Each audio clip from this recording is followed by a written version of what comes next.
Hello बच्चों, नमस्कार। स्वागत है आप सभी का मेरे YouTube channel concept booster science पर। मैं राहुल सिंह अपने YouTube channel concept booster science पर आपका बहुत बहुत स्वागत करता हूं। बच्चों, आज का टॉपिक है हमारा ओम का नियम। हम लोग पढ़ेंगे कि ओम का नियम होता क्या है। सभी लोग ध्यान से देखें और समझे, ठीक है ना। ये क्या होता है ओम का नियम, ध्यान समझे। तो यहाँ पे क्या होता है कि यदि किसी चालक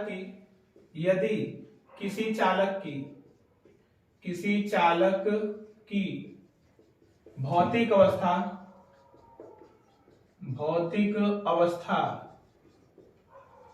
ये भौतिक अवस्था हो क्या सकती है, जैसे क्या हो गया, ताप, दाब, ठीक है ना।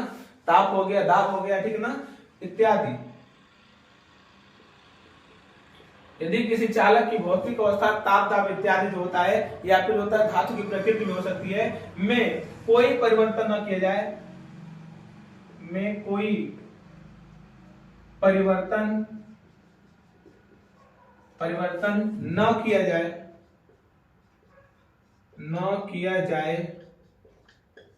तो उस चालक के सिरों के बीच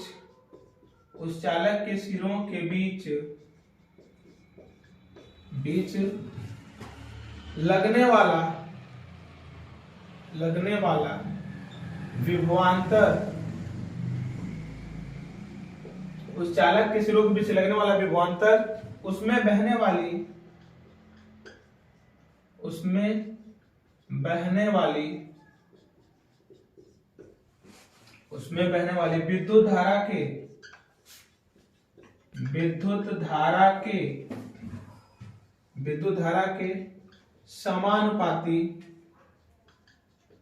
विद्युत धारा के समानुपाती होता है। कि यदि किसी चालक की भौतिक अवस्था, जैसे क्या हो सकता है, ताप, दाब इत्यादि जो होता है, इनमें कोई परिवर्तन न किया जाए तो उस चालक के सिरों के बीच लगने वाला जो विभवांतर है, उसमें बहने वाली विद्युत धारा के क्या होता है, समानुपाती होता है। फॉर एग्जांपल आप लोग समझें, जैसे हम इसको क्या कर सकते हैं कि जो आपका विभवांतर होता है भी, वो जो होता है सदैव किसके समानुपाती होता है, तो बहने वाली धारा आई के समानुपाती होता है। फॉर एग्जांपल समझिए, मान लीजिए कि ये जो होता है चालक तार है। इस चालक तार में जो होता है, मैंने क्या किया कि यहाँ पे एक मैंने बैटरी से जोड़ा इनको, ठीक है। तो बैटरी जोड़ूंगा तो इनके बीच क्या स्थापित होगा, एक विभवांतर V स्थापित होगा।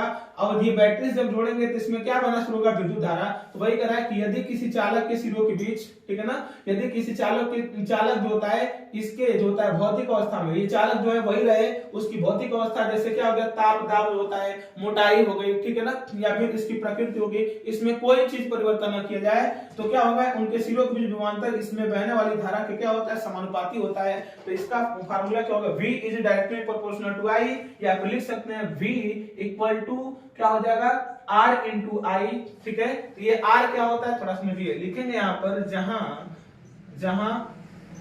R चालक का प्रतिरोध है, ठीक है ना। जहां R क्या है, चालक का प्रतिरोध है, ठीक है। और जो होता है, ये R जो होता है चालक का प्रतिरोध हो जाता है। तो यही क्या होता है, ओम का नियम होता है। बहुत ही आसान जो होता है ओम का नियम है। तो एक बार होता है, मैं पुनः आपको समझाने का प्रयास करता हूं कि ये ओम का नियम होता क्या है। यदि किसी चालक की भौतिक अवस्था, जैसे ताप हो गया, दाब हो गया, सांद्रता भी हो सकती, ताप हो गया, दाब हो गया, सांद्रता नहीं होगा क्योंकि सांद्रता विलयन की होती है, न कि धातु की। तो ताप हो गया, दाब हो गया, और उस धातु की प्रकृति होगी, यदि उसमें कोई परिवर्तन न किया जाए तो उस चालक के सिरों के बीच जो भी हम क्या करेंगे, विभवांतर लगाएंगे, उसमें बहने वाली धारा के क्या होगा, डायरेक्टली प्रोपोर्शनल यानी कि समानुपाती होगा। हम इसको क्या कर सकते हैं, इस प्रकार से लिख सकते हैं, यदि प्रोपोर्शनल साइन को हटाते हैं तो एक नियतांक लगता है, तो V equal to R into I, यानी कि ये R क्या होता है, तो R इस चालक का क्या होता है, प्रतिरोध होता है, ठीक है। अब प्रतिरोध क्या होता है, इसको जानने के लिए हमारा अगला क्लिप आप लोग देखेंगे कि ये प्रतिरोध होता क्या है, ठीक है। तब तक के लिए धन्यवाद। और जो होता है, मैं जो होता है डेली रात में 8 बजे से लेकर 9 बजे तक लाइव रहता हूं। आप लोग यदि चाहें, अगर वीडियो अच्छा लगे तो जल्दी लाइक करें, कमेंट करें, शेयर करें, और जो होता है हमारे साथ रात 8 बजे लाइव सेशन में जुड़े, ताकि आपको इससे रिलेटेड और भी बाकी चीजें विस्तार से समझ में आए और आप लोग अच्छे से पढ़ सकें। धन्यवाद।